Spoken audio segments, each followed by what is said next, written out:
एक शाम प्राची टीवी पर सीरियल देख रही होती है, तभी उसकी सास वहाँ आती है। अरे सीरियल में तो ऐसे मग्न है जैसे आज रात का खाना पड़ोसी आकर बनाएंगे। मुझे पता ही नहीं था आपने अपने बेटे की शादी पड़ोस में भी की हुई है। हैं? मतलब? मतलब इस घर में सारा काम बहू ही करती है, आप तो सिर्फ खर्राटे मारती हैं। अच्छा जी, फिलहाल तो तुम आराम फरमा रही हो, चलो जाओ, ये मेरे टीवी देखने का समय है। आहा, इसीलिए मुझे भगाया जा रहा है। सॉरी, अब तो बिल्कुल नहीं जाऊंगी। प्राची की इस बात पर दोनों सास बहू के बीच टीवी रिमोट के पीछे बच्चों जैसे छीना झपटी शुरू हो जाती है, जिसके बीच श्लोक भी काम से घर वापस आ जाता है। आज मेरी चूहे बिल्ली की जोड़ी किस बात पर झगड़ रही है? अरे तेरे बीवी मुझे टीवी ही नहीं देखने दे रही। अरे तुम्हारी मम्मी मुझे खाना बनाने के लिए फोर्स कर रही है। अरे वाह, ऐसे बेतुके रीजन पर तो बच्चे भी झगड़ा नहीं करते। अरे मुझे कुछ मत बोल, सब इसने ही शुरू किया है। हाँ हाँ, जैसे आप तो बहुत दूध की धूली है ना। अरे बस दोनों चुप। प्राची जाओ, खाने की तैयारी करो। और माँ तो छोड़ो, तुम्हें क्या बोलूं, शांति से अपना सीरियल देखो, मुझे दोबारा लड़ने की आवाज सुनाई नहीं देनी चाहिए। ऐसा बोलकर श्लोक वहां से चला जाता है, जिसके पीछे पीछे प्राची भी कुछ न कुछ बड़बड़ाते हुए रसोई में चली जाती है। हाँ हाँ, सासू जी को तो कुछ बोलेंगे ही नहीं, बस मुझ पर ही हुक्म चलता है, खाना बनाओ, जैसे मैं इनके घर में खाना बनाने के लिए आई हूँ। इसी तरह शाम बीतती है और रात को श्लोक और प्राची की सास खाना खाकर सोने चले जाते हैं, लेकिन प्राची गुस्से में कुछ खाए बिना काम में ही लगी रहती है। इस घर में किसी को घंटा फिक्र नहीं पड़ता, मैं खाऊं या भूखी रहूं। प्राची कुछ देर के लिए रसोई से बाहर जाती है और जैसे ही वापस आती है तो वहाँ दूध का भरा ग्लास देखकर हैरान रह जाती है। फिक्र पूरी है, बस दिखाना नहीं है।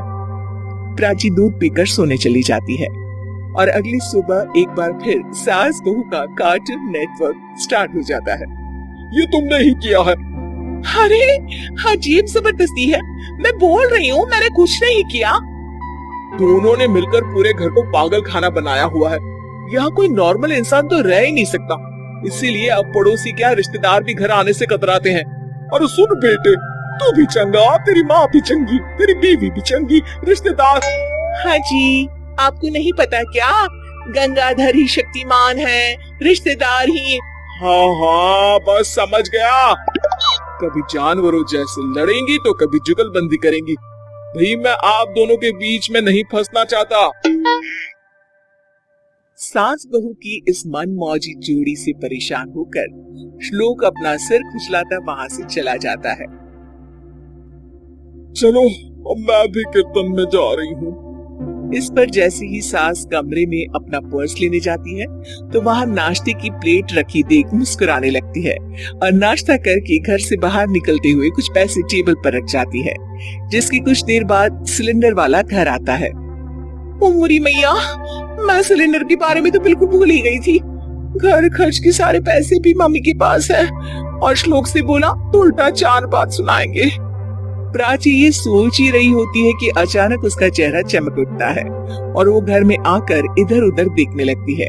तभी उसकी नजर टेबल पर रखे पैसों पर पड़ती है, जिन्हें वो सिलेंडर वाले को दे देती है। ये सब श्लोक देख लेता है। अच्छा बेटे, इतना बड़ा घोटाला, सबके सामने मैं तेरी दुश्मन और पीठ पीछे तेरी मेरी यारी। इस पर श्लोक एक प्लान बनाता है और शाम को सब एक साथ बैठे होने पर बोलने लगता है। माँ, तुम दोनों की बहुत लड़ाई होती है, इसलिए मैं सोच रहा हूँ कि प्राची को उसके घर छोड़ाऊं, इससे वो भी खुश रहेगी और तुम भी। अचानक श्लोक की ये बात सुनकर सास बहू शौक से उसकी तरफ देखती है। अरे ऐसे कैसे घर छोड़ाओगे, मुझे कहीं नहीं जाना। अरे तुमने बोला नहीं पर मैंने सुन लिया, तुम्हें मम्मी के साथ रहना अच्छा नहीं लगता, मुझे पता है। अरे वो अरे, जब बहू खुद कुछ काम बोले तो वो तुझे सुनता नहीं, और अब जो इसने बोला ही नहीं वो तू समझ गया। जब उसे नहीं जाना तो फिर जबरदस्ती क्यों कर रहा है? अच्छा, फिर आपको मौसी के घर छोड़ाता हूँ, बस अब आप दोनों एक घर में एक छत के नीचे नहीं रह सकते। मैं इस टॉम एंड जेरी की जोड़ी को और नहीं झेल सकता। है? ऐसे कैसे नहीं रह सकते? तुम्हें इतनी दिक्कत है तो तुम्हारा बोरिया बिस्तर पैक कर देती हूँ, लेकिन मम्मी जी कहीं नहीं जाएंगी। बिल्कुल यही सुनना था मुझे। अगर दोनों में इतना ही प्यार है, फिर हर वक्त ये लड़ाई का नाटक क्यों करती हो?